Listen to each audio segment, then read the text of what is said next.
이번 마이크로소프트 실적 발표가 미국 시간으로 10월 27일, 한국 시간으로 10월 28일 새벽에 있었습니다. 이에 대해 간단히 설명드리고 주가 설명을 드리도록 하겠습니다. 이번 실적은 회계연도로 2021년 1분기입니다. 우선 실적을 요약하면 매출과 이익면에서 시장 컨센서스를 모두 뛰어넘는 호실적을 발표하였습니다. EPS는 1.54불을 크게 뛰어넘는 1.82불을 기록했고, 매출은 예상치 357억 불을 뛰어넘는 371억 불을 달성했습니다. 그럼에도 불구하고 실적 발표 후에는 프리마켓에서 주가는 오히려 떨어졌습니다. 1.66% 떨어졌는데 시장 예상치를 넘는 실적이 나왔음에도 주가가 떨어진 이유는 다음 분기 실적 전망 때문에 그렇습니다.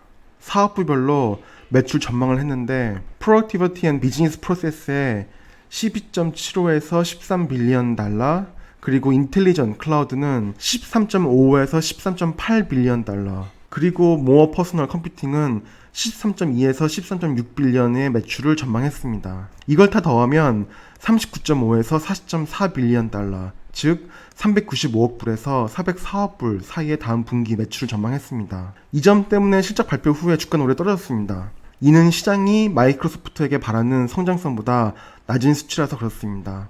한마디로 이걸로는 부족하다는 것입니다. 참조로 혹시 마이크로소프트의 전반적인 사업부 내용, 그리고 기업 분석 내용은 제가 지난번에 올렸던 이 영상에 정리해 두었으니 관심 있으신 분은 보시면 좋겠습니다. 영상 링크는 본 영상 하단에 걸어 두었습니다. 어쨌거나 그럼에도 불구하고 저는 지난 영상들에서 늘 말씀드렸듯 마이크로소프트는 상대적으로 고평가가 되어 있지 않은 대표적인 기술주라고 생각을 하고, 테슬라, 아마존 같이 크게 오르지는 못할지라도 크게 조정을 받기도 힘든 종목이라는 생각에는 변함이 없습니다. 꽤 높은 수익성, 그리고 조금 이따 다루겠지만 분기마다 40% 이상 폭풍 성장하는 AWS, 구글과 더불어 세계 3대 클라우드 서비스 플랫폼인 애저를 품고 있고, 또한 이익면에서 매출면에서 꾸준히 성장하고 있는 마이크로소프트가 다른 종목들에 비해 관심을 덜 받았고, 그에 따라 상대적으로 덜 올랐다는 점도 제가 마이크로소프트를 좋게 보는 이유입니다. 애널리스트 컨센서스를 봐도 여전히 마이크로소프트는 시장에서 어느 정도 저평가되어 있다는 의견들도 있고, 여전히 제 생각에는 성장주이면서 안전마진도 가져갈 수 있는 매력적인 가격이라고 봅니다. 그럼 이번 실적을 보면 매출은 전체적으로 12% 성장했습니다. 순이익은 무려 30%,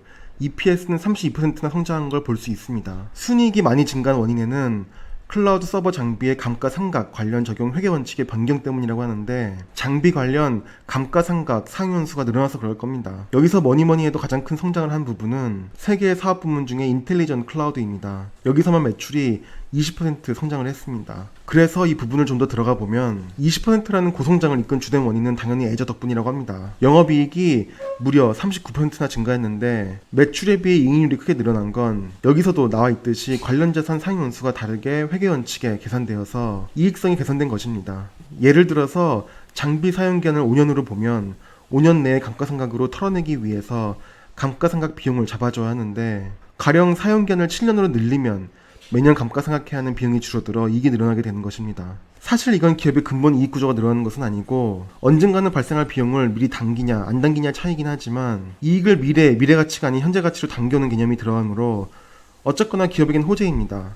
어쨌거나 인텔리전트 클라우드의 20% 매출 성장에서 애저의 매출 성장은 무려 48%나 되었다고 하니 매 분기마다 40%가 넘는 고성장성을 보여줍니다. 단연 마이크로소프트의 제1 성장 동력입니다. 다른 사업부인 Productivity and Business Process 사업 부문도 보면 여기서 11%의 매출 성장이 있었는데, 이 부문에서는 21%나 성장한 오피스 365 커머셜 매출 성장이 눈에 띄고, 오피스 컨슈머 쪽도 13%나 성장했습니다. 다이나믹 제품군도 19%나 성장했고, 다이나믹 365 매출도 38%나 성장했습니다. 다이내믹 365는 쉽게 보면 오라클이나 SAP 같은 ERP와 CRM을 제공하는 솔루션인데, 오라클이나 SAP가 좀 너무 사무적이고 폐쇄적인 ERP 플랫폼을 제공하는 반면, 마이크로소프트는 뛰어난 유저 인터페이스로 인해 더 직관적이고 쉬운 플랫폼을 제공함으로써 이쪽의 마켓 쉐어를 크게 늘려가고 있는 것으로 보입니다. 그 외의 사업 부문은 모어 퍼스널 컴퓨팅인데, 이 부문에서는 윈도우즈 OEM 부문의 매출이 5% 감소한 걸 윈도우즈 커머셜 제품군이 메꾼 걸로 보이고, 그 외에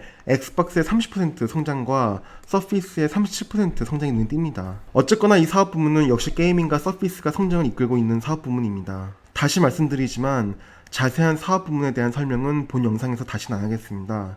관련 자세한 내용은 기존 기업 분석 영상을 참조하시기 바랍니다. 그 외에 95억 불을 주주 환원에 사용했다고 합니다. 53억 불은 자사주 매입, 그리고 42억 불을 배당에 썼습니다. 나스닥 상장 성장주치고 그래도 매년 1% 이상 배당을 꾸준히 하고 있습니다. 프리 캐시플로우는 무려 38%나 성장한 144억 불입니다. 그럼 이 정도로 이번 마이크로소프트 분기 실적에 대한 정리 영상을 마치겠습니다. 다음 분기 실적 관련 영상은 아마존으로 조만간 찾아뵙겠습니다. 영상 시청해주셔서 감사드립니다.